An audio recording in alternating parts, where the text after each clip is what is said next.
Lembrando que agora eu não vejo mais vocês, não vejo o chat. Então, quem puder e quiser falar comigo, só abre o microfone, combinado? Vocês já estão vendo a tela aí, gente? Por favor, só me sinaliza se está tudo ok. Já sim. Tá sim. Então, ótimo.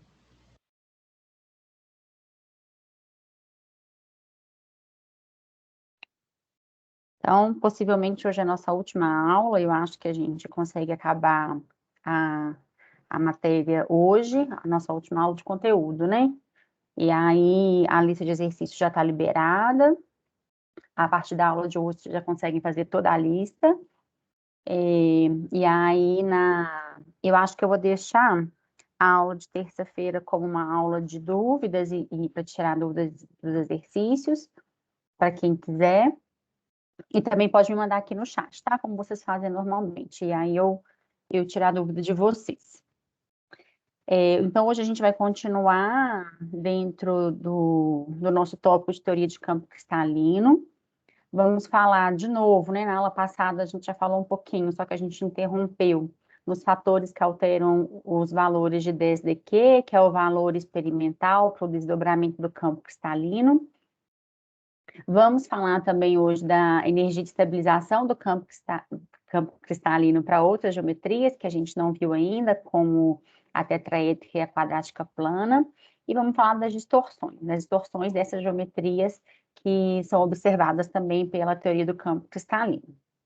Vou voltar, então, um pouquinho daqueles fatores que influenciam o valor numérico de 10dq. A gente já conversou sobre isso na aula passada, né, sobre a origem desse desdobramento do campo cristalino. Obviamente, ele vem do meu metal, né, gente? Assim, um metal que tem um orbital D, que com a proximidade dos elétrons do ligante perto desse metal, há uma atração do centro positivo do metal com os meus ligantes, mas há também a repulsão, né? Então, assim, basicamente o que rege essa ligação química formada num composto de coordenação é a atração do ligante com o metal e as repulsões existentes ali. Então, um fator que altera muito essa energia é o número de oxidação do metal. Obviamente, né, gente? Se a gente está falando que a interação se dá pela carga positiva do meu metal com a carga negativa do meu ligante, o número de oxidação é algo muito importante para essa energia. Então, quanto maior o valor de NOx, né, quanto mais positivo for esse NOx do meu metal, maior vai ser a força que ele vai atrair os ligantes. Portanto, maior vai ser o valor de 10dq. Metais com NOx mais 3 já é considerado, né, já são considerados esses metais de um NOx alto. Então, geralmente, quem tem NOx maior do que 3, maior ou igual a 3, geralmente já apresenta um campo forte, já tende a ter um campo forte. A gente viu esse exemplo, né, do vanádio coordenado com a água, e aqui também o vanádio coordenado com a água, ou seja, no mesmo ligante, e apenas a diferença do NOx. Neste caso aqui, o vanádio tem a carga mais 3, né, a carga ali do meu complexo é só do meu vanádio, porque a água é uma molécula neutra. Então, o vanádio 3, ele é D2, né, um íon D2. E quando ele é vanádio 2+, como é o caso deste complexo, ele é um íon D3.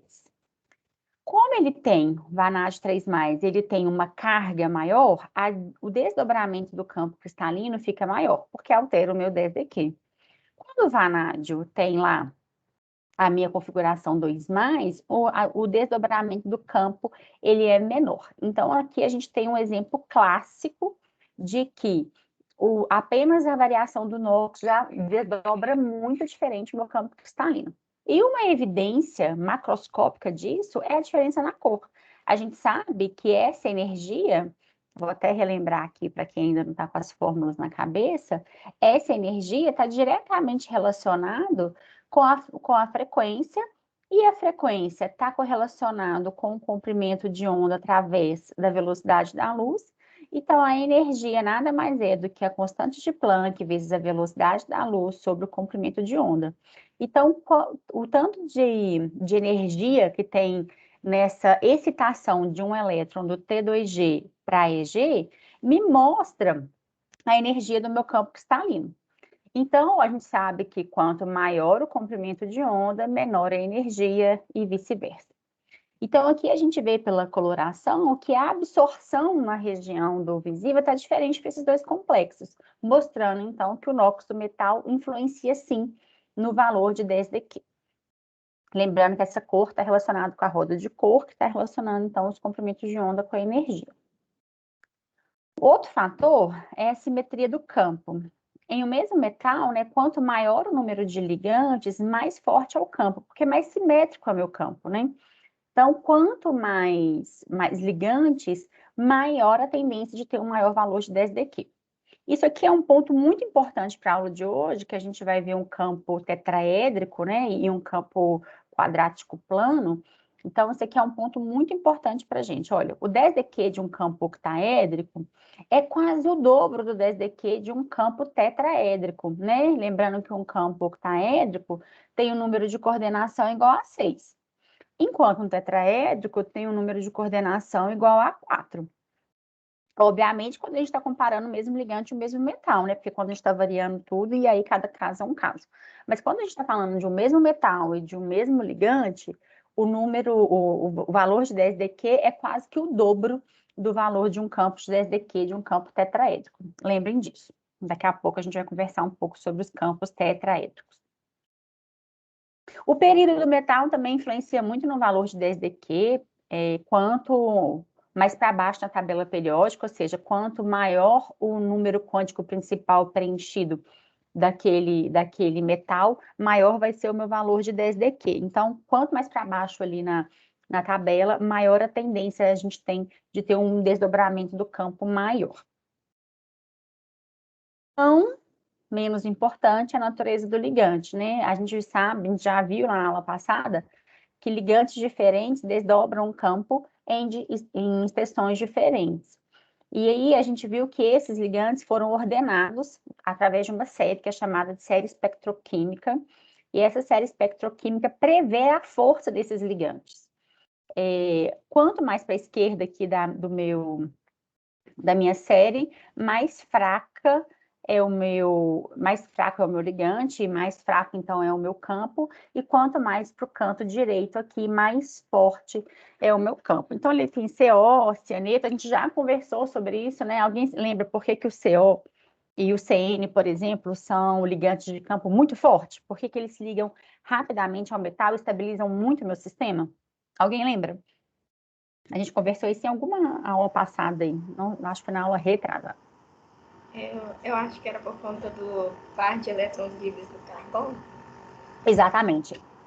Essas duas espécies possuem um par de elétrons no átomo que é pouco eletronegativo, né? Que é o átomo do carbono. O CN-, ele ainda tem uma estabilidade a mais, porque a carga negativa está no átomo de nitrogênio, mas não deixa de ter esse par de elétrons no carbono que reage muito facilmente com um centro positivo, então, aumentando muito a força desse campo, estabilizando muito o meu sistema. O nosso limite é a água, né, gente? Como a gente conversou na aula passada, por isso que ela está aqui de vermelhinho, ela é o nosso limite. Então, a água é aquele caso assim, a água ela é de campo forte ou de campo fraco? Porque ela está no limite. Como a natureza do ligante não é um único fator, a gente precisa analisar os outros fatores que a gente tem. A natureza do metal, o NOx do metal, a simetria do campo. Então, a gente vai ver exatamente um exemplo que a gente fica meio na dúvida em relação se a água é de campo forte ou de campo fraco. Ela está mais ali ligada no campo fraco do que no campo forte, mas dependendo do meu sistema, ela pode até ser um ligante de campo forte. Se ela estiver lá falando de um metal que está lá para baixo da tabela, com NOx alto, como por exemplo NOx 6+, como o molibdênio é capaz de assumir, então cada caso é um caso. Então a água é aquele caso intermediário que a gente tem que analisar. É sempre bom lembrar que todos esses dados, eles requerem confirmação experimental. A gente precisa saber, né, se realmente aquele dado é verdadeiro. Mas na série espectroquímica, a posição da água costuma ser o limite do campo fraco, ok? Então, assim, ela é o campo fraco, dali para frente ela já começa, todos são de campo forte. E a água é aquele em cima do muro lá. Então, a aproximação usual é à direita da água é campo forte, antes da água é campo fraco. Com um exemplo, então, a gente parou na nossa aula passada exatamente aqui, né? Eu não cheguei a dar o exemplo, não tá, já estava em cima da hora, vamos então ver um exemplo, né? De como que a gente pode aplicar isso, então, nos nossos exemplos práticos. Preveja a distribuição mais provável dos elétrons D dos complexos indicados abaixo. Então, nós vamos fazer aqui uma série de complexos e a gente vai tentar analisar se ele é campo forte ou se ele é campo fraco. Eu acho que também tem um exercício desse lá na lista de exercícios. O primeiro complexo, ou meu íon complexo, é o meu complexo de cobalto com 6 amônias com carga 3+. Então, vamos só analisar o complexo aqui para a gente não perder o costume, né? Ele tem o número de coordenação igual a 6, onde a amônia é o meu ligante monodentado, número de coordenação igual a 6, para o ligante monodentado. Ele tem carga 0, então o meu cobalto aqui tem a carga 3+, porque é a carga do meu complexo. Lembrando que a nomenclatura é íon, hexamin ou amino, cobalto 3, ok? Então, vamos lá. Então, aqui eu já sei que o cobalto é 3+, quando eu tenho um cobalto 3+, como a gente viu, quando eu tenho um complexo de 3+, o NOx já é chamado de um NOx alto, então já tende, então, a ser um campo forte, vamos analisando. O número de ligantes também é alto, porque o número de coordenação é 6, a gente viu que o número de coordenação 6 é um número de ligantes alto. E vamos para a distribuição eletrônica. Eu tenho cobalto lá na tabela periódica é a configuração do argônio, com 4s2, 3d7, ele é d7 lá na tabela periódica. Como ele é cobalto 3+, a gente vai tirar 2 elétrons do S primeiro, e depois um elétron do meu D.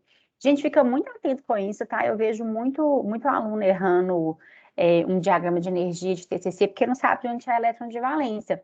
Lembrem que mesmo que ele é preenchido primeiro, né? O 4S é preenchido primeiro porque ele, quando adiciona um elétron, estabiliza muito o meu sistema. Energeticamente, né? Segundo a equação de Schrödinger, ele está mais externo ao meu átomo, porque ele tem um número quântico maior do que o meu número quântico do 3D. Então, primeiro eu vou tirar esses eletrinhos que estão aqui, ok? Tirei 2 ali, depois eu vou tirar um elétron do D. Então, a configuração vai ficar argônio 4s0, 3d6. Muito bom. Então, agora vamos analisar a série espectroquímica. A amônia é um ligante de campo forte também. Olha, ela está depois da água lá, né? Então, ela já está corroborando para que eu tenha tudo de campo forte. NOx alto, número de ligantes alto, ligante de campo forte. O cobalto está ali na primeira série, né? Que aí ainda não é tanto para baixo da tabela periódica, mas está tudo corroborando para ter uma distribuição de campo forte. Então, vamos fazer então a distribuição D6 do campo forte. Se ele é campo forte, vamos lembrar que 10dQ em relação a P, o meu 10dQ é muito maior que o meu P e vai favorecer, então, o meu emparelhamento do meu elétron. Ou seja, isso aqui é tão alto, isso aqui é tão grande, que é mais fácil o meu elétron ser emparelhado do que ele subir lá para um orbital EG. Então, quando eu tenho aqui a configuração, eu vou preencher 1, 2, 3, 4, 5, 6. 6 elétrons ali nos meus orbitais T2G. Uma pergunta. Se você perguntasse para vocês em relação ao magnetismo desse complexo, vocês acham que ele seria um composto diamagnético ou paramagnético? Diamagnético? Diamagnético. Então, o que a gente comprova que essa teoria está certo é fazer alguma técnica experimental. A gente tem várias técnicas experimentais. Uma é chamada... Perdi minha canetinha, cadê ela? Aí. Uma das técnicas é chamada de EPR, que a gente consegue ver se tem algum spin ali desemparelhado, ou fazer uma técnica no SQUID mesmo, que é de medir a magnetização dessa substância. Então, técnicas experimentais podem comprovar que este complexo é diamagnético, ou seja, ele não apresenta nenhum elétron desemparelhado, ok? Mas a gente nem precisa comprovar neste caso, porque todos os fatores me mostram que eu tenho algo de campo forte. Vamos para mais um exemplo. Vamos agora no meu complexo de ferro com a água. A água aí, ó, aqui não é A, né, gente? Aqui é B agora. Eu tenho a água, então é um ligante monodentado, número de coordenação igual a 6, carga zero. Então, mais uma vez, a carga aqui do meu complexo é a carga do meu metal. Então, eu tenho ferro 3, que é o NOx alto, número de ligantes alto, está lá no quarto período, igual o cobalto. A configuração do ferro é argônio com 4s2, 3d6. Quando eu tiro 3 elétrons, ele vai ficar, então, com 4s0, 3d5. E aí eu tenho a água, né? A água está ali na meiuca da tabela periódica. Todos os fatores, né? Apesar de o NOx alto, tá lá no quarto período, o número de ligante alto, a gente poderia pensar, e a água está ali na meiuca, a gente poderia pensar que este complexo é um complexo de campo forte. Só que a água, ela está ali no limite do campo fraco, né? E aí, esse aqui é um exemplo de que, quando eu estou falando de água, eu preciso de uma técnica para confirmar, porque todos os outros fatores me falavam que eu tinha um ligante de campo forte. Mas quando eu vou ver nas técnicas experimentais, eu vejo que esse complexo ele tem um campo fraco, ou seja, spin alto. E aí a configuração eletrônica vai ser exatamente essa do preenchimento de 3 elétrons no meu orbital P2G e 2 elétrons no meu orbital EG. Como que eu poderia comprovar isso? Porque eu vou fazer esse força de campo forte aqui do lado, tá?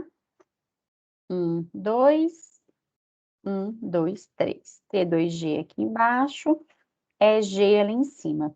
Se fosse um ligante de campo forte, seria 1, 2, 3, 4, 5. Eu teria apenas um elétron desemparelhado. Aqui eu tenho 5 elétrons desemparelhados. Quanto maior a quantidade de elétrons desemparelhados, maior o paramagnetismo desse composto. Vocês concordam? Um spin solto, um spin desemparelhado, vai me dar um paramagnetismo. Quando eu tenho 5 elétrons desemparelhados, isso vai me dar um paramagnetismo mais pronunciado.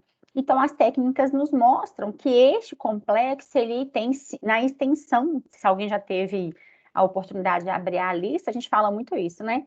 Ah, este complexo é paramagnético na extensão de 5 elétrons. Quer dizer que eu tenho com certeza 5 elétrons desemparelhados ali. Ah, deixa eu só apagar aqui para a gente ler, então, peraí.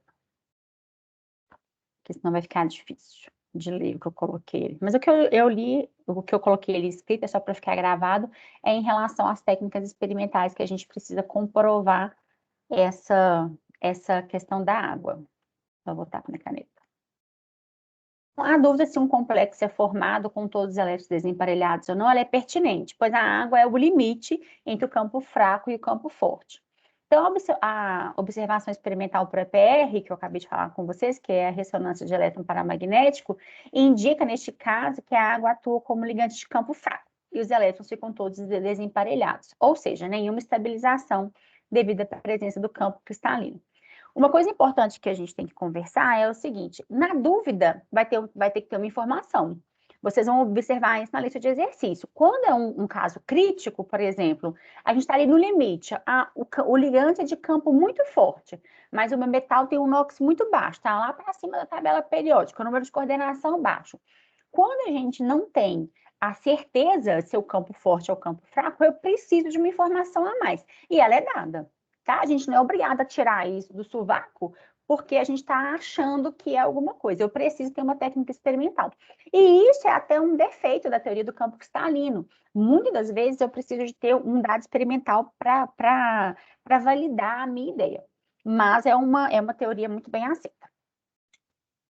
Então, vamos mais uma. Prever a distribuição mais provável dos elétrons D dos complexos indicados abaixo. Agora eu tenho cianeto. Vamos lá com o cianeto. Lembrando que o cianeto está lá na ponta da tabela, né? Da série espectroquímica.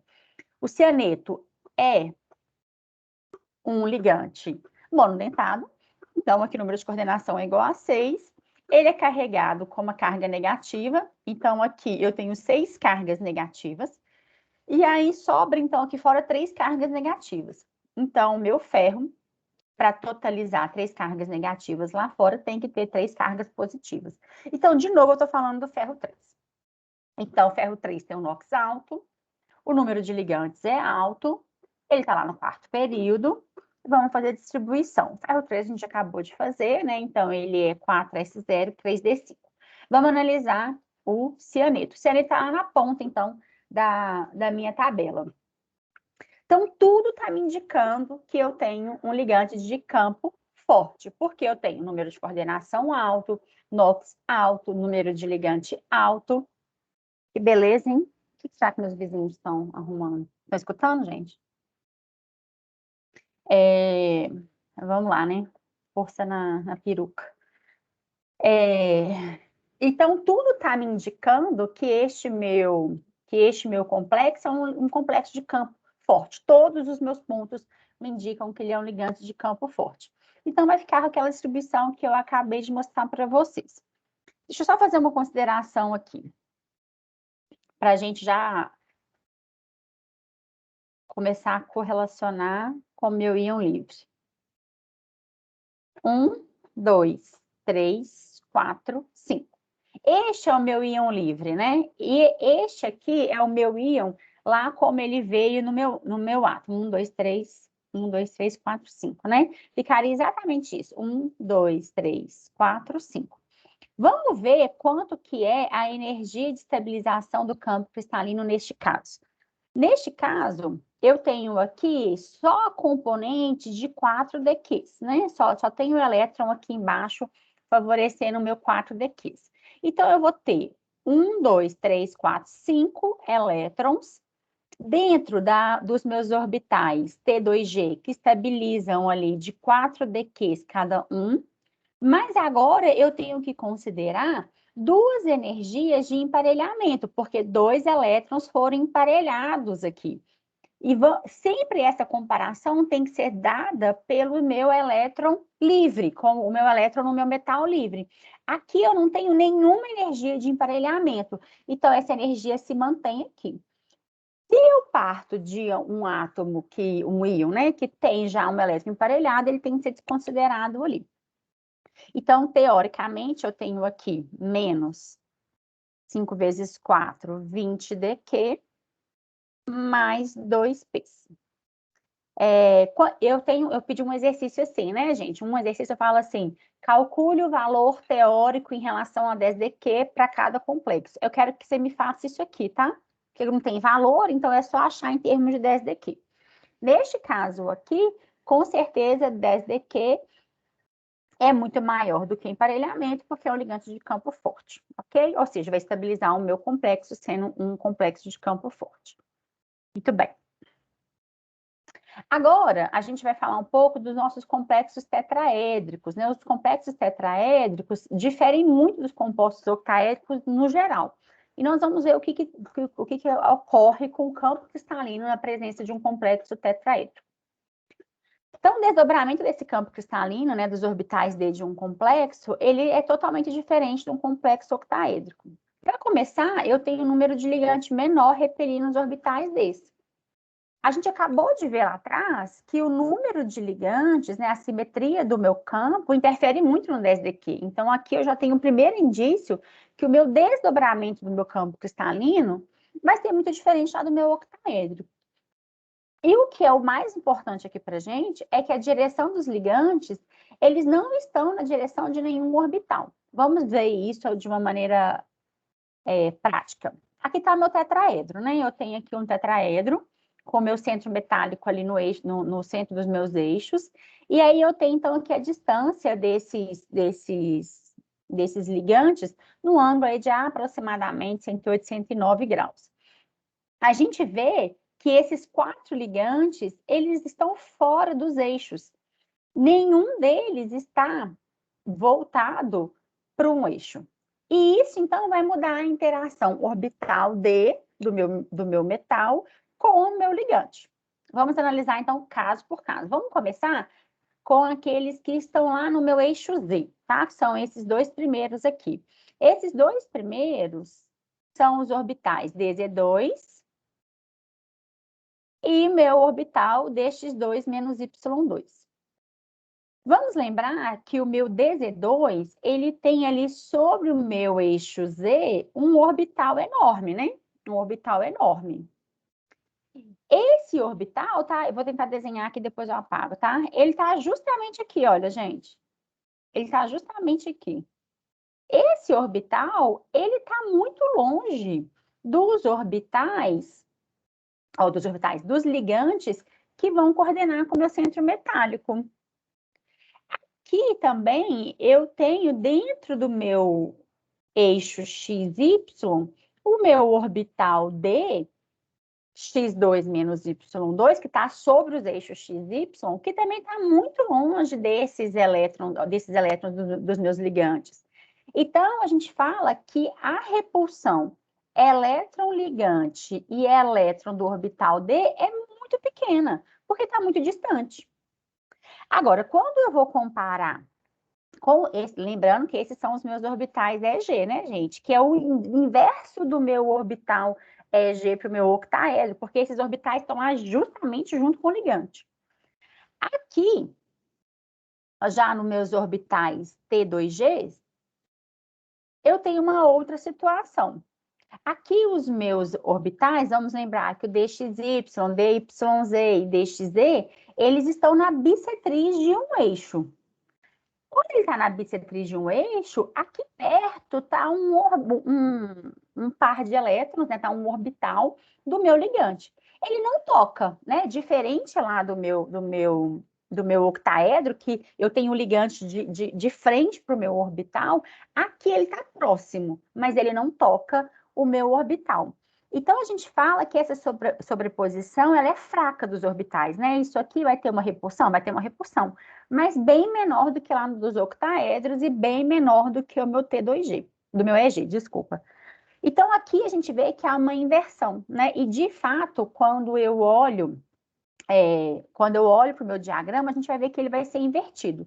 Então, só para ficar claro aqui, os orbitais nos eixos sofrem menor atração do que os orbitais nas bissetrizes dos eixos. Logo, a degeneração é invertida. O complexo tetraédrico é exatamente o inverso do meu complexo octaedro.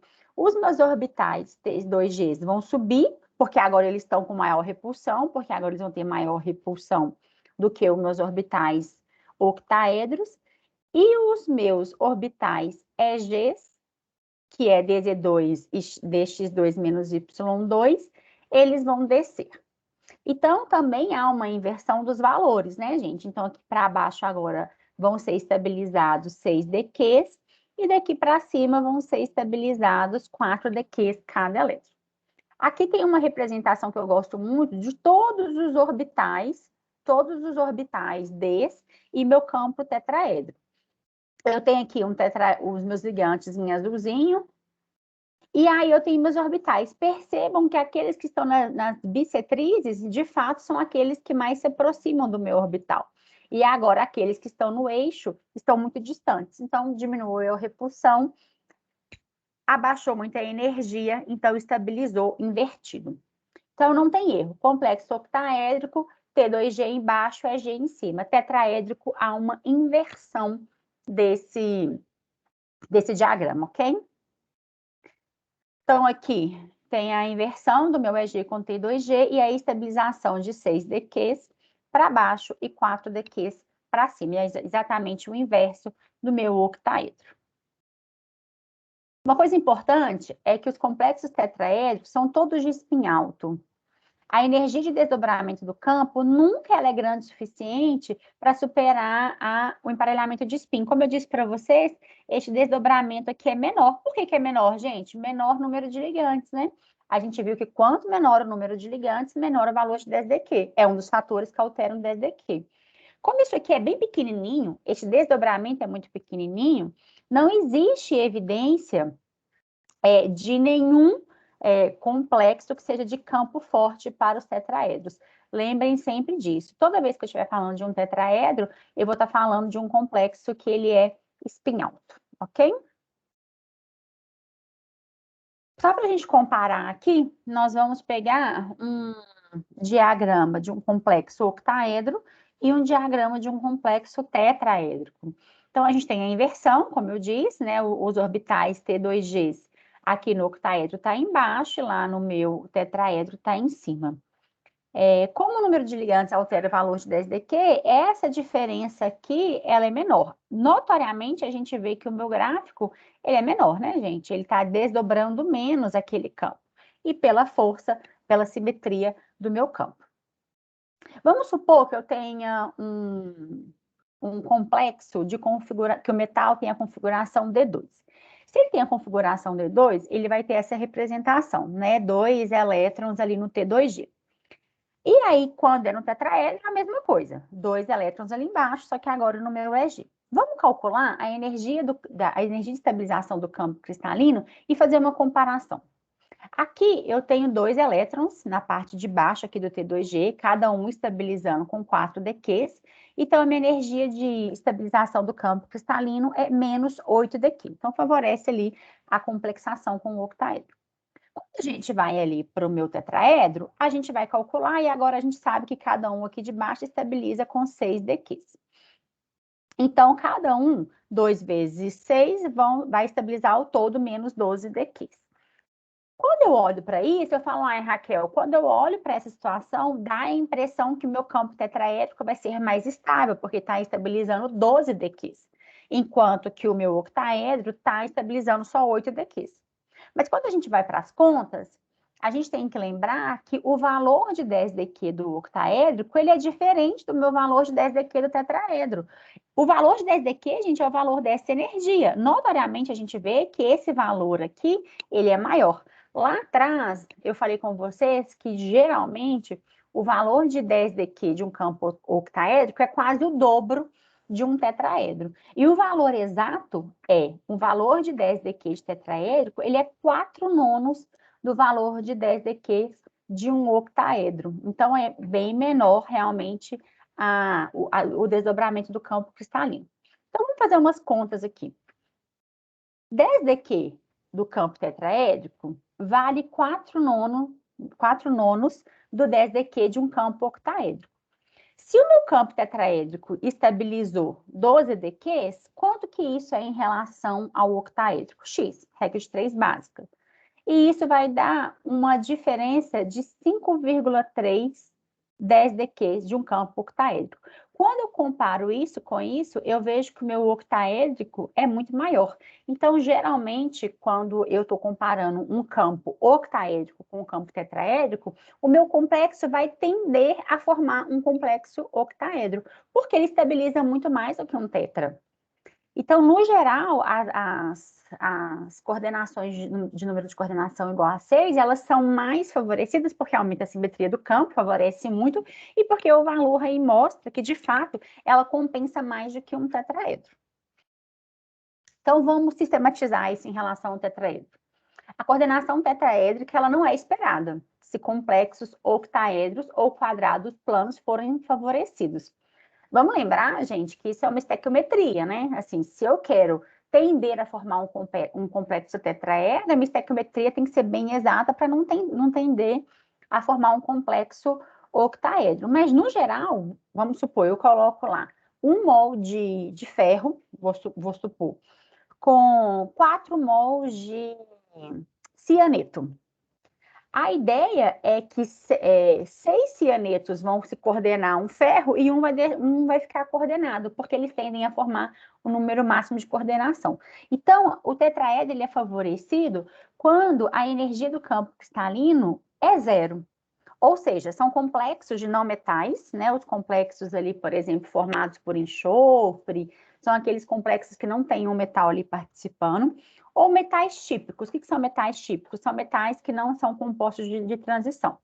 Ou então, complexos de metal de transição com a configuração D0. Porque se ele é D0, ele não estabilizou o campo cristalino, né? Não teve ninguém ali no 4dQ.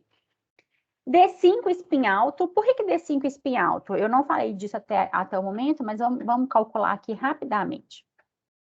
1, 2, 3, 1, 2. 1, 2, 3, 4, 5. Um complexo de spin alto D5.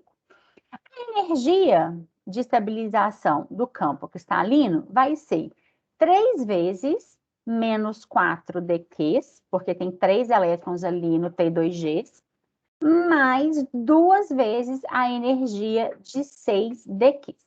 Quando eu tenho 2 elétrons ali no 6DQ, vai estabilizar então de 12. Menos 12 com mais 12 vale zero. O que isso quer dizer?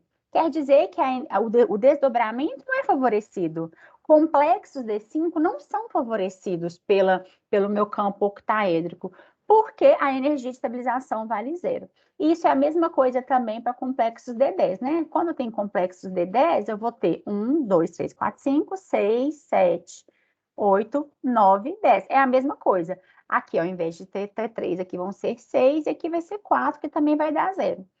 Então, o tetraedro, ele é favorecido dessa maneira, quando eu tenho complexos que são D5 spin alto ou D10, porque a energia de estabilização do campo cristalino vale zero.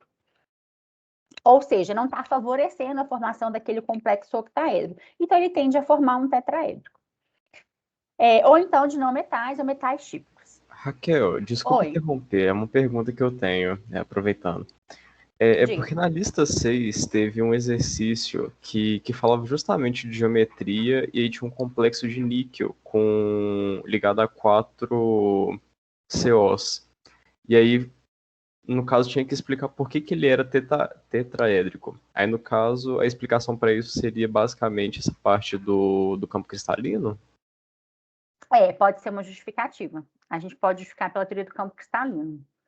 Lá atrás, vocês não tinham essa. Foi a Priscila que fez essa lista, não foi? Foi a Acho que lista da aula da foi. Priscila, não foi? Acho que porque foi a lista É, 6. é. Eu lembro que. Eu não sei, acho que eu mandei um vídeo sobre essa questão. Eu acho que sobre essa questão, não tô Não, lembrado. né? Acho que foi de outra. Era níquel com cianeto? Não era níquel com monóxido de carbono. Aí eram Era 4 CO. moléculas. É. O níquel, ele era. Você lembra o NOx do níquel? Porque isso é importante. Deixa eu ver aqui. Eu acho que ele era mais 2. Se ele for mais, porque o níquel, ele é níquel, 4s2, argônio, perdão, 4s2, ele é 3d8, né? Ele é 3d8 que fica argônio, 4s10, 3d10, perdão. Achou aí? Na verdade, eu acho que ele deu neutro aqui Ele é no zero, na né? carga. Isso que eu ia falar.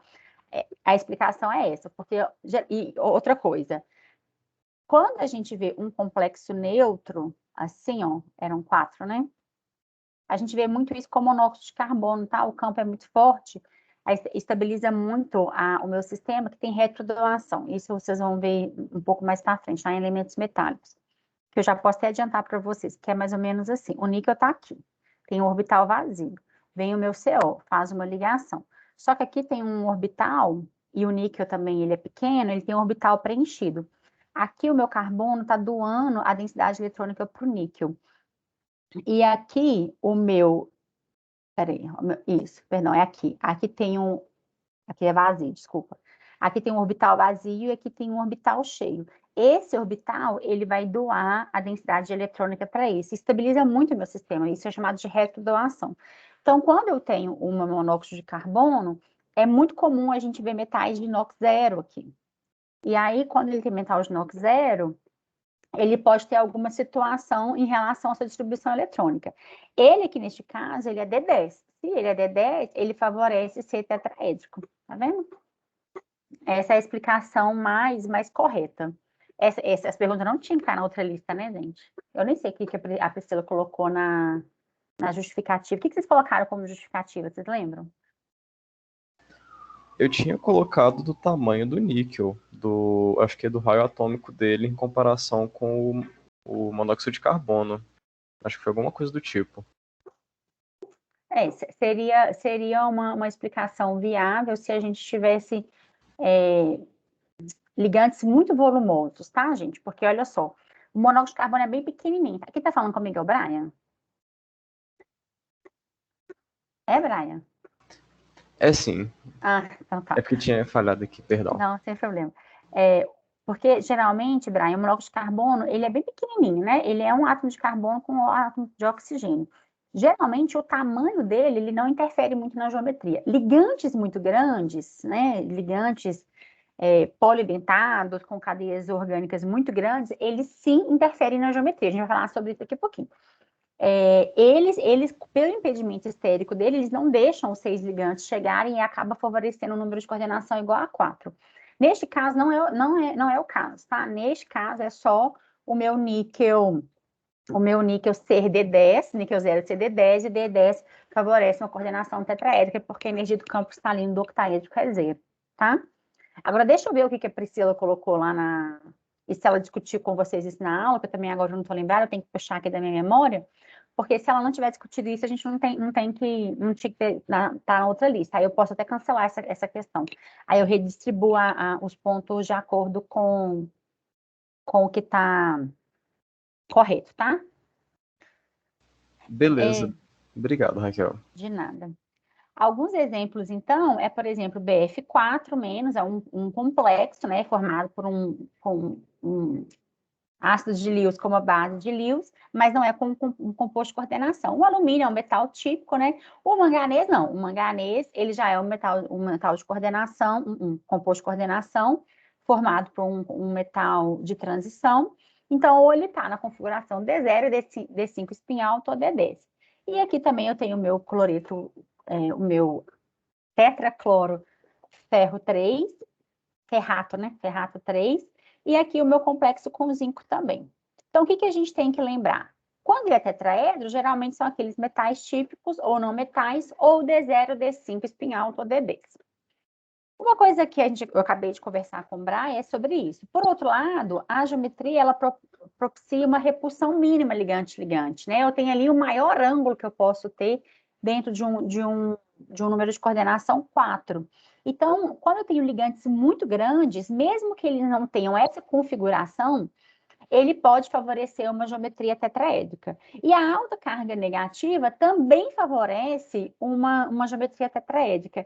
Veja aqui que eu tenho complexos tetraédricos com ligante oxigênio que tem uma alta carga negativa. Por que ele tem uma alta carga negativa? São duas cargas negativas e um átomo muito eletronegativo. Então, essa carga é muito, muito concentrada. A mesma coisa para o cloreto, é uma carga negativa num átomo muito pequeno e um átomo eletronegativo. Então, esse ponto de carga é muito favorecido, e isso também favorece a minha geometria tetraédrica. A maioria dos complexos são tetraédricos, ou eles são com cloreto ou com oxigênio. Agora, gente, a gente vai conversar um pouco sobre as distorções tetragonais da geometria octaédrica, para a gente chegar lá no meu quadrático plano.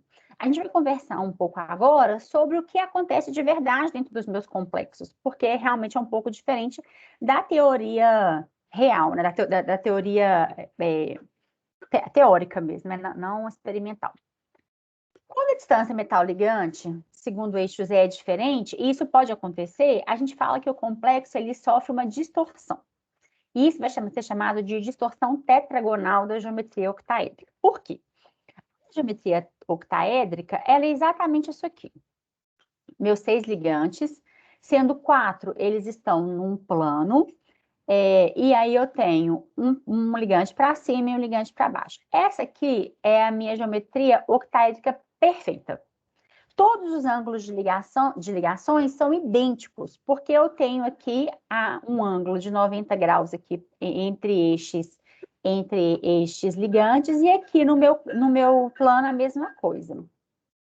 Agora, o que eu observo experimentalmente é que às vezes eu posso alongar essa ligação, ou seja, essa distância de ligação é maior do que essa aqui do meu plano. Isso é chamado de distorção tetragonal de alongamento. É quando o meu eixo Z é totalmente alongado ali. E eu tenho uma outra situação, que é uma situação de compressão. Essa distância do meu ligante que está aqui para cima no meu eixo Z é menor do que a ligação que está aqui no meu plano. Isso é chamado de distorção tetragonal de achatamento. Ele é achatado.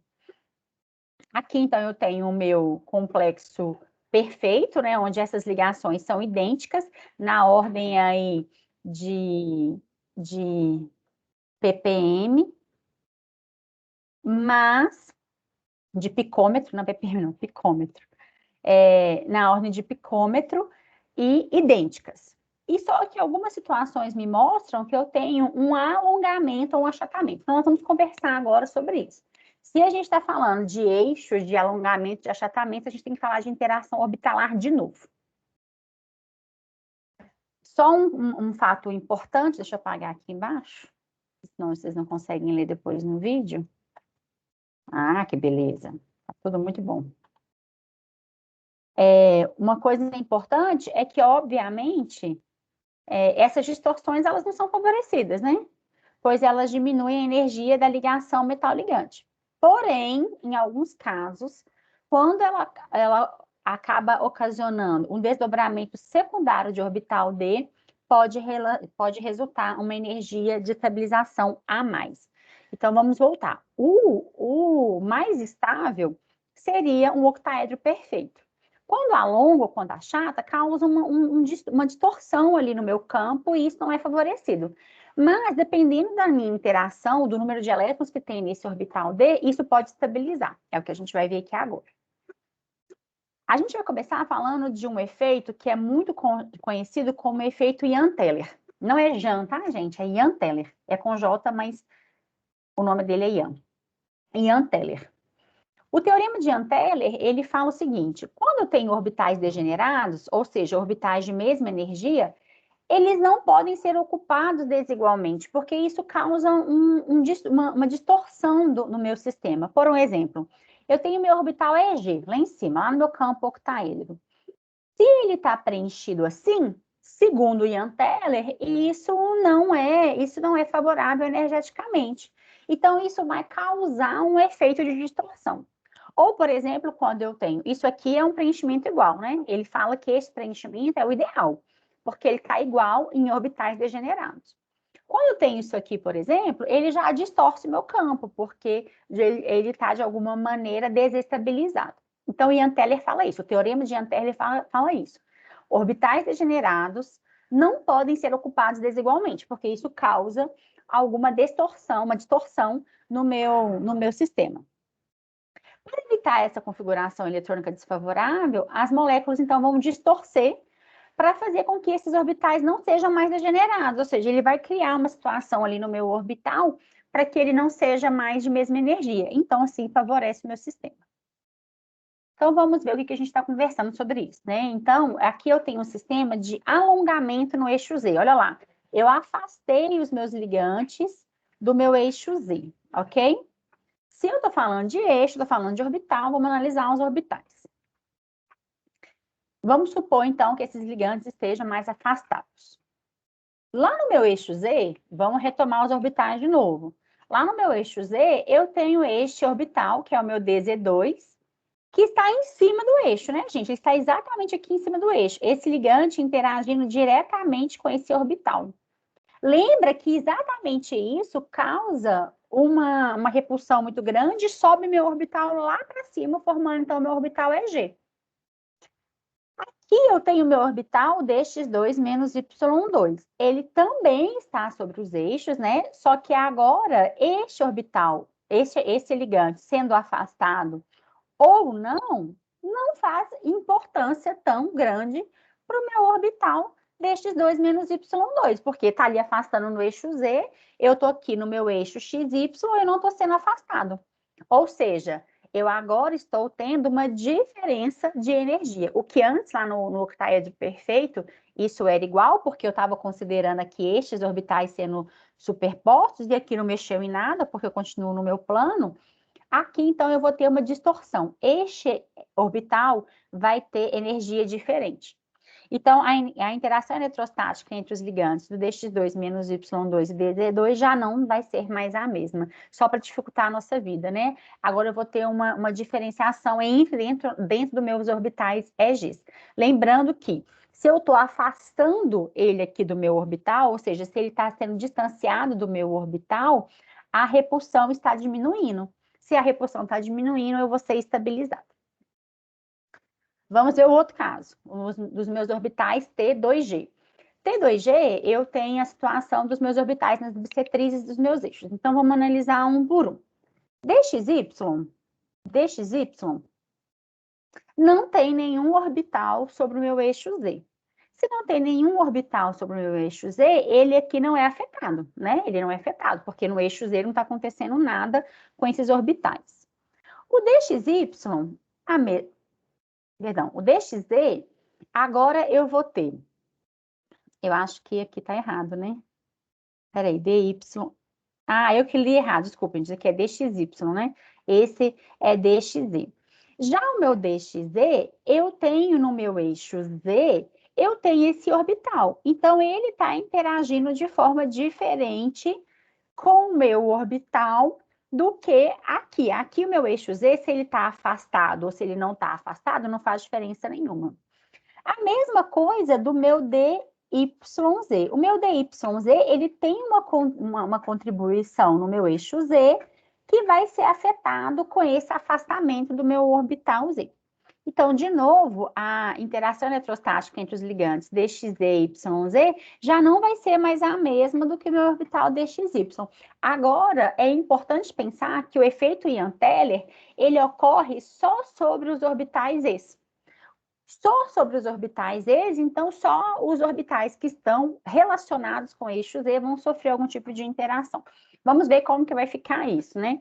Então, vamos considerar o primeiro caso, que é um caso de alongamento no meu eixo Z. Essa distância aqui fica maior. Se a distância fica maior, vamos lembrar que a repulsão deste ligante no eixo Z fica menor, então estabiliza. Então, aqui eu tenho meu campo octaédrico perfeito, né? Meu campo octaédrico. E aí, T2G e EG, como a gente sabe, e agora a gente vai analisar. Olha só, quem está lá no meu eixo Z vai ser estabilizado, uma vez que a repulsão vai ser diminuída. Como o meu DXY não foi alterado, eu vou ter um aumento da energia ali, porque como ele não foi alterado, ele aumenta a energia para que o meu DXZ e YZ seja favorecido. Isso é chamado de desdobramento do campo cristalino octaédrico, ou desdobramento, ou distanciamento, ou distorção tetragonal. Esses valores são chamados de delta pequeno, 1/3 de delta pequeno. Lembrando que isso aqui é delta maiúsculo, né? Esse aqui é delta minúsculo. Então, como para baixo tem 2, 1/3 vai ser relacionado para cada elétron aqui e 2/3 para aquele que está lá em cima. Agora, vamos lá no meu EG. No meu EG, a gente viu que o meu DZ2 ele vai ser totalmente favorecido, porque vai ter um alongamento exatamente nesse eixo, então vai desdobrar ali para baixo, estabilizando o meu sistema. Enquanto o meu DX2 menos Y2 não é interferido, então ele sobe de energia para que eu tenha estabilização do meu DZ2. Aqui é um só para um para baixo e um para cima, então eu tenho metade de delta e metade de delta para cima. Coisas importantes que a gente tem que... Não, deixa eu racionalizar isso antes da gente passar para o achatamento. O que a gente tem que observar? Esse delta é enorme, né? Esse desdobramento do campo cristalino é muito grande. Esse daqui é pequeno, gente, é um pouco de energia a mais que está sendo estabilizado se ele é alongado. Aqui eu vou ter um pouquinho mais de energia se ele é alongado, ok? Uma consideração importante, geralmente essa distorção é maior do que essa, porque esse aqui está sobre o eixo, né? Ele está exatamente ali no eixo, então acaba que favorece mais. Mas são dados experimentais, ok? Não se esqueçam disso. Vamos ver agora o outro caso de achatamento. Se está achatando, a situação é exatamente o inverso. Quem está sobre o meu eixo Z está aumentando a repulsão. Se está aumentando a repulsão, inverte esse diagrama. Quem não tem componente Z vai para baixo, quem não tem componente Z vai para baixo, e quem tem componente Z vai para cima. Com os mesmos valores de antes, só que agora invertido, e agora desestabilizando muito o meu sistema. Ou seja, foi comprimido, aumentou a repulsão, inverte. Quem tem Z sobe e quem não tem Z desce. Vamos ver como é que fica então. Eu tenho duas situações. Esse é o meu campo octaédrico perfeito, que é o campo que está no centro. Eu até coloquei aqui um D9 para a gente fazer umas continhas. Nós vamos fazer daqui a pouquinho. A gente tem, então, aqui o meu campo octaédrico perfeito. E aí, eu vou ter um caso de alongamento. Quando eu tenho aqui um alongamento, eu vou preencher da seguinte maneira. Aqui eu tenho 6 elétrons, 2, 4, 6. Eu vou preencher 2, 4, 6. Olha um ponto importante, gente. Quando eu tenho 6 elétrons aqui, vamos calcular primeiro a energia do campo. Eu não sei se eu calculei. Acho que eu calculei lá na frente, mas eu vou calcular aqui. A energia de estabilização do campo cristalino para um D9 vai ser 6 vezes menos 4 dQs, porque eu tenho 1, 2, 3, 4, 5, 6 aqui embaixo, mais 3 vezes a energia de 6 dQs. Agora, vamos só voltar aqui em cima. Não, nunca se esqueçam do meu íon livre, hein? 1, 2, 3, 4, 5, 6, 7, 8, 9. Vamos lá. Quantos emparelhados eu tinha? 1, 2, 3, 4 pares. 1, 2, 3, 4 pares. Neste caso, eu não preciso considerar nenhuma energia de emparelhamento, porque ele já estava emparelhado antes. Então, aqui, a minha energia do campo cristalino, a minha energia de estabilização do campo cristalino é justamente essa. Não tem que considerar nenhum P, porque ele já veio do meu íon livre emparelhado. Então, eu tenho menos 24 dQs mais 18 dQs, eu tenho uma estabilização de menos 8 dQs. Então, beleza, o campo D9 está estabilizado. Então, fazer ele assim está estabilizado. D9 estabilizou.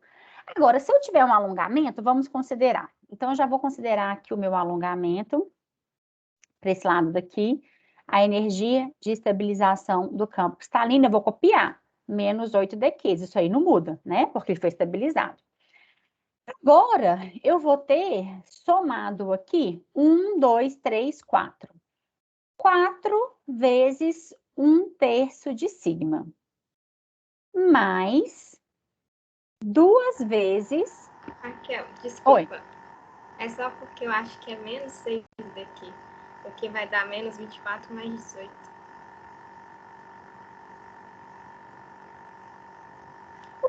A matemática é uma coisa maravilhosa, né? Desculpa, gente, as contas erradas. Vou apagar. Desde quando? Deixa eu apagar aqui. Desculpa. As contas. Ah, Jesus amado. 18 mais 6, 24. Era só para ver se eu tinha alguém prestando atenção na minha aula. Ou estava todo mundo esperando chegar no YouTube. Tô brincando. 4 vezes 1/3, então, eu falei sigma, que também é delta, né? Desculpa. 4 vezes 1/3 daqui da estabilização, 1, 2, 3, 4, mais 2 vezes a desestabilização de 2/3. Mais, não coube, vou colocar aqui embaixo, hein? Lá de cima, vamos lá. Mais 2 elétrons estabilizando meio delta, mais 1 elétron, ai, podia ser lá dentro, estabilizando meio. Vamos lá. 4 vezes 1/3 mais 2 vezes 2 dá 4/3. Isso aqui é menos, porque aqui está estabilizando para baixo, né? Corta este com este. Aqui também é menos, ó. Aqui eu tenho 2 elétrons. 2 vezes meio vai dar... deixa eu colocar direto aqui. CC é igual a menos 6 dQs mais não, vou colocar menos direto. Menos 2 vezes meio vai dar menos 1. Então, menos sigma, delta, mais meio. Isso é igual a energia de estabilização do campo cristalino vai ser menos 6 dQs menos meio de deltinha. Ou seja, neste caso, é favorecido. Se eu tiver um pouco de alongamento no meu eixo, é favorecido porque eu estabilizei meio aqui. Gente, qualquer energia que chega para estabilizar o meu sistema, ele é favorecido, porque na energia, a gente trabalha, na natureza, a gente trabalha o tempo todo para ter menores energias. Então, neste caso, quando ele é D9, é favorecido ali um alongamento. Então, as contas são feitas igualmente são feitas lá para o meu campo octaédrico. Uma coisa importante que a gente já tem que começar a ficar ligado nisso, porque facilita muito nas contas, aqui eu fiz tudo para mostrar. Mas quando eu tenho o total preenchimento do campo, da estabilização, isso é nulo, né? Isso cancela, porque é 1/3 para baixo de 2 e 2/3 de 1 para cima. Então, no total, cancela. Isso para tudo, tá, gente? Para T2G e EG, para alongamento e achatamento. Então, fiquem atentos a isso, porque já ajuda muito a cortar aí na hora dos cálculos. Eu gosto de fazer tudo, eu sempre faço tudo porque fica completo para vocês. Mas podem saber que o preenchimento igual dos orbitais traz uma não estabilização, né? Não estabiliza o meu campo, porque a energia fica zero. Então, vamos lá. Em qualquer dos casos, os orbitais T2G são os menos afetados, como eu já disse para vocês, porque eles não estão dirigidos na direção dos ligantes. Nesse caso de alongamento e achatamento, quem está no eixo, ele é mais afetado, vamos dizer assim. Valores de delta são menores do que valores de 10 daqui, eu já disse isso para vocês. Vamos ver um exemplo, então. Vamos pegar aí um complexo de cobre 2+, onde eu tenho número de coordenação igual a 6, número de coordenação alto, então campo octaédrico, a amônia é o ligante de campo forte, a Raquel eu não sei, não decorei a série espectroquímica, fica calmo, porque a série espectroquímica está lá na prova, ela está lá na lista de exercícios, mas com o tempo vocês vão lembrar quem que é fraco, quem que é forte, os mais usados vocês vão acabar lembrando. Então, muito bem, ela é neutra, então, a carga aqui de fora é a carga do meu complexo. Do meu metal, desculpa. Então, cobre 2+, ele vai ter a configuração cobre, que é argônio 4s1. Eita, não é não, hein? É 4s1, 3d9. Mentira, ela é 4s2, 3d9, que fica 4s1, 3d10. Já coloquei direto, tá? Vamos subir aqui para relembrar. O cobre, ele é argônio 4s2, 3d9. Passa um para lá para estabilizar, 4s1, 3d10. Quando eu tenho cobre 2+, ele vai ser, 4s0, 3d9. É o mesmo caso que a gente acabou de ver ali atrás. Então, a gente vai supor um alongamento. Então, eu vou fazer tudo que eu fiz ali atrás de novo, que é bom que fica relembrado. Então, a energia... aqui eu fiz a conta certa. A energia do campo cristalino de estabilização é menos 6 dQ, como a gente calculou. E aí, então, eu vou ter a minha distorção. A distorção tetragonal vai me dar, então, aquelas continhas. Eu fiz conta certa.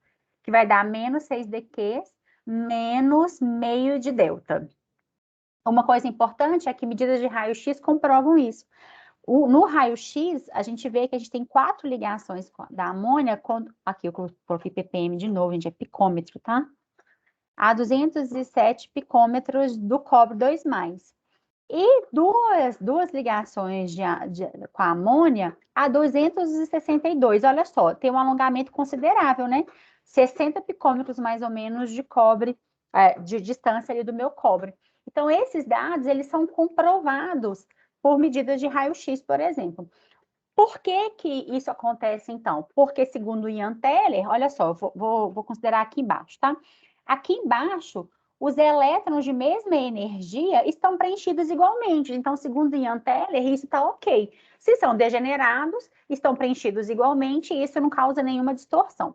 Agora, quando eu estou aqui em cima, eu tenho um preenchimento desigual, né? Se o preenchimento é desigual, segundo Ian Teller, o próprio orbital distorce para ficar degenerado, para ficar igual, para ficar com um preenchimento de energias diferentes em orbitais diferentes. E isso é comprovado por técnicas, por exemplo, de raio-x. De fato, os orbitais, isso é muito lindo, né, gente? Quando o orbital ele vê que ele está sendo preenchido diferente, ele se desdobra, ele faz uma distorção para que fique, então, com uma estabilização maior. E isso, gente, já acontece antes. Olha, isso aqui é quase um efeito Ian Teller, né, no átomo de cobre. Olha só, o átomo de cobre, ele é 4s2, 3d9. Quando o meu átomo vê que ele tem a possibilidade de ficar com todos preenchidos, ou seja, orbitais degenerados com a mesma configuração eletrônica, ele passa lá meu elétron para o 3d10. Então, isso é comum dentro do átomo, dentro de substâncias. Quando eu tenho orbitais de mesma energia preenchidos diferente, eles se organizam para dar uma estabilizada ali no meu sistema. E isso é comprovado por técnicas avançadas, como técnicas de raio-x. Muito bem. Isso aqui é uma constatação do que eu disse ali atrás. Não é difícil perceber que quando os orbitais EGs e T2Gs, eles têm o mesmo número de elétrons, D0, D3, D5, spin alto, D6, spin baixo, D8, D10, não ocorre distorção. Por que não há aumento da estabilidade? Porque eles estão preenchidos igualmente. Então, cancela este desdobramento, ok? Uma dica, não decora isso, gente. Faz diagrama. Fez diagrama, calcula o desdobramento. Eu acho que é a maneira mais... Porque me incomoda muito isso nos livros didáticos, né? Eu nem pus essas tabelas aqui para vocês. É muito comum a gente ver tabela assim. D0 energia tal, D1 energia tal. Eu acho que isso emburrece a gente, porque aí chega lá na frente, você esqueceu a tabela, e aí você não sabe fazer um diagrama, você não sabe calcular a energia de estabilização do campo cristalino. Quando você aprende a calcular a energia de estabilização do campo cristalino, o desdobramento, etc., não tem erro. Você não precisa de tabela, você só precisa preencher um diagrama que geralmente está lá na prova. O diagrama está pronto, é só preencher. Então, fiquem atentos a isso, ok? Não decora, aprenda a calcular. Então, agora a gente vai chegar no nosso último tópico, não último, porque a gente vai falar um pouco da termodinâmica também, desses complexos, e vamos falar também um pouquinho sobre a teoria no geral. Mas o último tópico dos números de coordenação. Vamos falar dos nossos quadráticos planos. Complexo quadrático plano, a gente já sabe, né? Eu tenho 4 ligantes que estão ordenados ao redor do íon metálico, formando, então, 5 espécies. O metal com os meus 4 ligantes. E eles estão sempre no meu plano XY. Lembrando que aqui em cima eu tenho meu eixo Z, concorda? Então, aqui é meu plano XY. Os complexos quadráticos planos, vocês já estão cansados de saber, eles são característicos de metais que têm configuração D8. E eles são quase sempre spin baixo. Isso é, 8 elétrons estão emparelhados para formar complexos diamagnéticos. Então, quase na sua totalidade, quadráticos planos são diamagnéticos. E a gente vai ver por quê. Uma explicação disso aqui em relação aos meus orbitais. Então, muito bem, eu só vou voltar aqui, então, naquela situação de distorção do meu campo octaédrico. Aqui eu tenho meu octaedro perfeito, aqui eu tenho um alongamento no eixo Z, e aqui eu tenho um alongamento que eu chamo do infinito do eixo Z. Eu já disse isso várias vezes para vocês, um quadrático plano é um octaedro frustrado. Nesse quadrático plano, o meu eixo Z alongou tanto, ele foi tanto distorcido, que o ligante saiu do meu centro de coordenação, saiu da minha esfera interna. Então, um quadrático plano é o efeito limite do alongamento do efeito Ian-Teller. Se a gente remove 2 ligantes do eixo Z, então, de um sistema octaédrico, chegamos, então, a um sistema quadrado planar. Então, esse é um caso extremo da distorção tetragonal, que os ligantes são afastados lá no meu infinito. Só vou colocar aqui, eu não gosto desse diagrama, tá? Esse é um diagrama que está, por exemplo, no livro do Química Ciência Central, eu não gosto dele, eu vou colocar o que eu gosto, mas eu vou colocar só para a gente racionalizar em termos de orbitais. Então, vamos pensar que aqui embaixo eu tenho, vamos lembrar, eu gosto de explicar isso lá no outro, mas vamos nesse aqui. DXY e DXZ e DYZ são meus orbitais T2Gs. E DX2 menos Y2 e DZ2 são meus orbitais EGs. Vamos lembrar, então, que os orbitais que estão no eixo Z, eles estão totalmente favorecidos, porque agora nem ligante eu tenho ali mais, né? Então, como eu não tenho ligante aqui, eu não tenho repulsão. Se eu não tenho repulsão, principalmente no meu orbital DZ2, olha para onde que ele veio. Ele veio aqui para baixo. Ele abaixou muita energia, porque eu não tenho ligante ali. E ali também, quando eu tenho o DXZ e meu DYZ, ele vai ser muito favorecido, uma vez que eu não tenho ligante ali no meu eixo Z. Então, vamos ver como que fica isso lá no meu diagrama de energia. Considerando, então, o octaedro, eu tenho meu T2G. Gente, isso aqui é muito comum, tá? A gente vê nos livros mais avançados de química, eles têm dificuldade de colocar o T2G assim, eles colocam sempre assim, tá tudo bem. Tá? Por exemplo, se eu tiver um D3, ele é 1 2, 3, por exemplo, tá? Se ele é D6 de campo forte, 1, 2, 3, D6 de campo forte. Você pode preenchê-lo assim, ok? Eu sou old school e eu aprendi dessa maneira. Os livros mais modernos já trazem assim, porque remete o diagrama do modelo atual, que é aquele diagrama assim, ó, que a gente está acostumado a ver nos livros, tá bom? Mas tudo bem, pode fazer desse jeito aqui, não faz diferença. Então, eu tenho um alongamento do eixo Z, então vamos lá alongar o eixo Z, todo mundo que tem Z vai ser favorecido, como a gente acabou de ver ali no meu efeito Ian Teller. Então, esse aqui é o meu efeito Ian Teller. E o meu limite, que é o meu quadrado planar, essa energia vai abaixar mais ainda. Vai abaixar porque eu não tenho elétron no meu orbital Z, então vai abaixar muito. E aqui o meu DZ2 também abaixou demais. O meu DXY, gente, a natureza ela é perfeita. Se alguém abaixou demais, alguém tem que subir para energeticamente ficar equilibrado, né? Então, tanto que é desfavorecido o meu XY, é favorecido o meu XYZ, ok? Isso aí é a natureza. E aí, então, eu vou ter também o meu orbital DX2 menos Y2 lá em cima, porque ele vai ser desfavorecido porque não tem mais, porque agora ele vai ter uma repulsão maior, porque os meus ligantes estão todos nos meus eixos XY, então eles vão ser bem desfavorecidos, eles estão lá em cima. Então, por aqui é fácil a gente ver por que os meus complexos quadrados planares, eles são D8, porque aqui embaixo, olha, cabe exatamente 2, 4, 6, 8 elétrons. Vou até preencher aqui, 2, 4, 6, 8. E a situação de campo forte, ela é fácil de ser visualizada também, porque este orbital aqui, ele está muito acima. Se ele está muito acima, ele fica muito difícil de chegar até ele. Olha a diferença de energia que tem para esse último orbital e aquele último orbital que é preenchido aqui no D8 para este orbital. A diferença de energia aqui é muito grande. Então, não favorece outras geometrias. Eita. Somente para configurações D8 de campo forte. Como eu disse para vocês lá atrás, o meu quadrado planar, ele de fato é um octaedro frustrado. E aqui a gente consegue ver por que ele é D8, né, gente? Por que é favorecido? Porque todo mundo ali embaixo é preenchido e eu não tenho que subir com um elétron ali para o meu X2 menos Y2. Muito bem. Vamos só falar um pouco de evidências termodinâmicas. Como que termodinamicamente a gente sabe que a TCC ela é uma teoria bem aceita e bem fundamentada. A primeira evidência termodinâmica que a gente tem, que a gente vem falando aqui o tempo todo, é de magnetismo, né? Que a gente não conseguia provar antes, sem as teorias de ligações, mas aqui a gente consegue provar se ele é diamagnético ou paramagnético segundo o seu desdobramento do campo.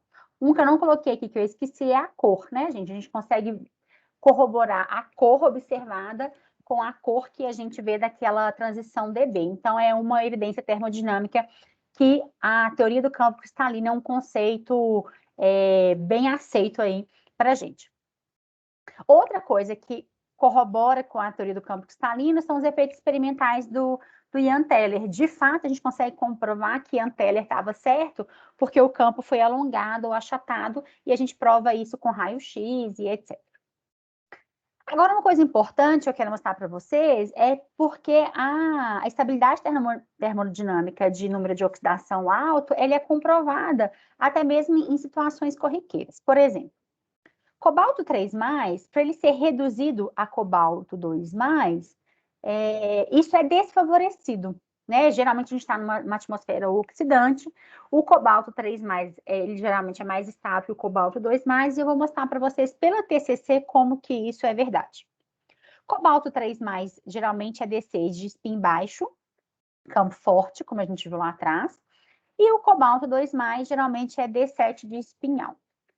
O cobalto 3+, a energia de estabilização do campo cristalino é menos 24 dQs mais 2Ps, duas energias de emparelhamento. O cobalto 2+, a energia de estabilização é menos 8 dQs. Aqui a gente já vê que, aparentemente, o valor de cobalto 3+, é mais favorecido, porque vale 24 dQs, mas retirando a energia de dois emparelhamentos. no geral, deve ser mais favorecido. Aí, quando eu pego a conversão de cobalto 3+ para cobalto 2+, a gente vê que ela não é favorecida pela energia de estabilização do campo cristalino. A energia de estabilização do campo cristalino me mostra que cobalto 3+ é mais estável que cobalto 2+. Vamos ver, então, como que fica isso. Aqui eu tenho uma reação com cobalto, com complexos de cobalto, com a água, com a amônia, a etileno de amina e cianeto. Se vocês não lembram, volta lá atrás na série espectroquímica. A água é um ligante de campo fraco, a amônia é campo forte, etileno de amina mais forte ainda, e cianeto um dos mais fortes, um campos mais fortes que a gente tem. Eu vou tentar dar um elétron para todos esses complexos, reduzindo, então, o cobalto 3+ a cobalto 2+, porque quem vai receber elétron ali é quem está com o orbital vazio. Quem tem orbital vazio é cobalto, né? E é um centro positivo, né, gente? A água é um centro negativo. Então, quem vai receber o elétron vai ser o meu cobalto. Então, o cobalto passa para 2+. Quando aqui eu tenho um ligante de campo fraco, olha só, essa energia é de 1,84 volts, é uma energia positiva, está me dizendo que sim, essa reação pode acontecer. Mas quando eu começo a aumentar o meu campo, se eu aumento o meu campo, ou seja, eu estou aumentando o valor de 10dQ, então se eu aumento o meu campo, eu estou aumentando isso aqui. Eu começo a ver que essas reações, elas não são favorecidas, elas começam a ter que gastar energia, precisa absorver energia para que ela aconteça. Por quê? Aqui eu estou aumentando o meu campo, né? Eu aumento o meu campo, então eu aumento o meu 10dQ. Se eu aumento o meu 10dQ, eu estou aumentando muita energia do campo cristalino. Então, eu desfavoreço, de fato, que essa reação ocorra. Então, se eu aumento o meu 10dQs, meus valores de 10dQs, cada vez fica menos favorecido termodinamicamente essa reação. Então, de fato, prova que a teoria do campo cristalino, ela é verdadeira, né? Ela, de fato, existe um desdobramento daquele campo e esses valores são coerentes com o que a gente observa na prática. Muito bem, então vamos fazer algumas considerações sobre a teoria do campo cristalino. Ela justifica muitos comportamentos importantes, né, como a gente acabou de ver, justifica cor, magnetismo, oxidação, né, número de oxidação de metal, justifica a distorção de geometrias perfeitas. Então, ela é uma teoria que, ok, a gente vai usar ela por muito tempo para justificar os compostos de coordenação. Porém, a realidade física do modelo ela não é satisfatória, porque os ligantes são considerados cargas pontuais. E a natureza da ligação é estritamente iônica, né? Eu estou dizendo que uma carga positiva está atraindo uma carga negativa. E a gente sabe que essa natureza é uma ligação que tem caráter covalente coordenado. O que isso quer dizer? Um caráter covalente de compartilhamento de par de elétrons, mas obviamente com uma componente iônica ali, porque eu já conversei sobre isso com vocês. Toda ligação covalente, ela tem uma componente iônica e toda componente iônica tem uma componente covalente. Então, esse tipo de situação que considera estritamente iônica ou estritamente covalente, ela não é satisfatória, ela falha em algum momento. Né? E essa falha vem justamente por isso. Primeiro, que ela considera todo ligante como um ponto, ou seja, como se ele comportasse de forma igual, e jamais, né, gente? Um cloreto não se comporta igual a uma piridina, por exemplo, e são ligantes totalmente diferentes. Então, isso é uma falha da teoria do campo cristalino. Apesar dela ser ótima, a gente usa ela muito, a gente justifica muitas coisas com ela tem falhas. Isso que eu quero mostrar para vocês nesse momento. E o ponto importante da TCC é isso, olha, ela justifica a série espectroquímica, mas ela não é capaz de explicar. Ela não é capaz de explicar, por exemplo, a diferença de força da água para o meu... Opa, é H2O. Da minha água para a minha hidroxila. Vou voltar lá só para mostrar isso para vocês, rapidinho, na minha série espectroquímica, isso é importante. Lá na minha série espectroquímica, vou chegar, só um minuto. Estou chegando. Na minha série espectroquímica, olha só, aqui tem uma. O OH- é mais fraco do que a água. A gente pensa em natureza de ligação. Então, lembrem disso, tá? A minha hidroxila é mais fraca que a água. Vamos voltar lá, porque eu quero um quadrinho branco. Só para a gente acabar. Quando a gente natureza da minha ligação, eu estou falando de alguém que é um ácido de Lewis com uma base de Lewis formando um complexo. Essa é a ideia, né? E aí, quando eu tenho a minha base de Lewis OH- e eu tenho a água, a gente parte do pressuposto que o OH- é muito mais efetivo nessa reação do que a água. Mas aí, quando vem na série espectroquímica, ele é mais fraco do que a água. A TCC não consegue explicar isso. Ela corrobora, ela mostra que, de fato, os meus complexos que têm hidroxila como ligante, ele é o de campo mais fraco do que a água, mas ele não sabe justificar. Ele não justifica, ele só prova, fala, não, o OH- é mais fraco do que a água, mas ele não consegue explicar.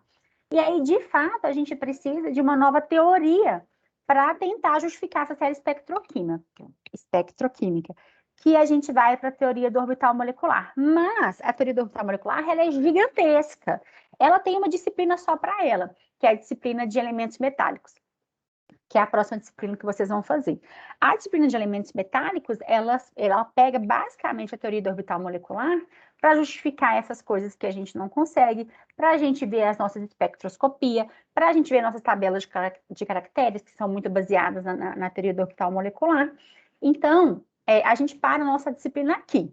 Até aqui, a gente sabe que a gente tem uma teoria que é satisfatória, que a gente consegue justificar muitos comportamentos e ela é bem ok. Porém, ela tem uma falha e essa falha vai ser justificada depois para vocês. Muito bem, era isso que eu queria falar hoje com vocês. A gente acaba aqui a nossa explanação sobre teoria do campo cristalino.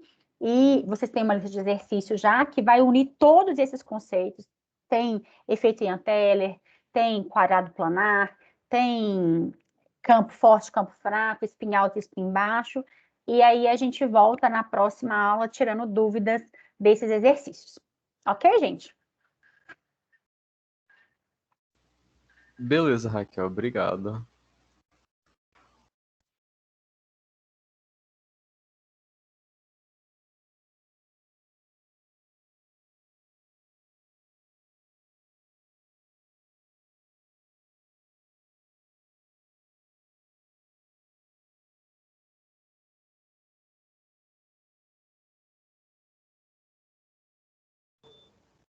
Desculpa, gente, eu caí, viu? Eu vou parar. Ah, não tem ninguém. Ah, não, tá todo mundo aqui. Pessoal, vocês estão aí ainda? Sim. Eu caí, desculpa. Na verdade, eu não caí, eu fui fechar a apresentação e desliguei a chamada. Bom, alguém tem